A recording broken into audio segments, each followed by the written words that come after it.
नैहर के छोड़ल न तनिको बुझात बा। सदियों के बाद प्यार फरत फुलात बा। नैहर के छोड़ल न तनिको बुझात बा। अब तो कोनो हो न बतिया के डर बा। घर में देवरे लभर बा।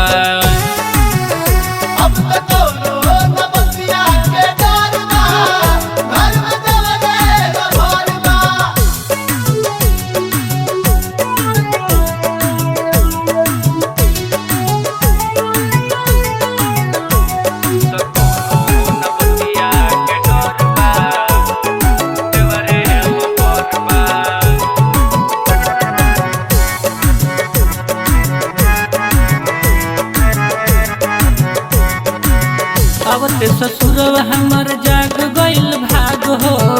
यरवे नियन लागल देवरे से लाग हो। आवते ससुरवा हमर जाग गइल भाग हो। यरवे नियन लागल देवरे से लाग हो।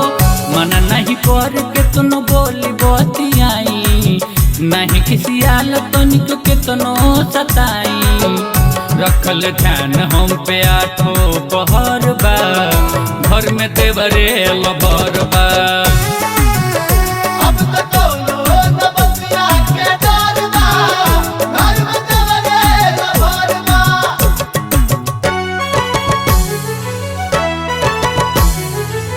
Presented by Benson Music.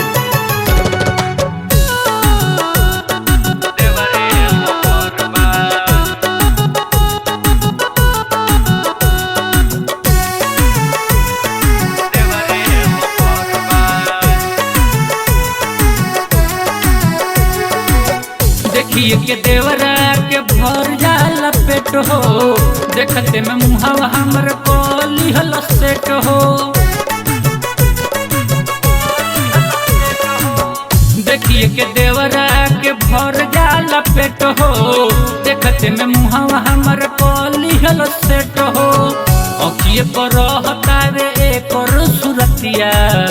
और बिन राज बिन कोटे नाही रतिया। अब नैया के बहुत नहर बा। घर में देवरे लबर बा।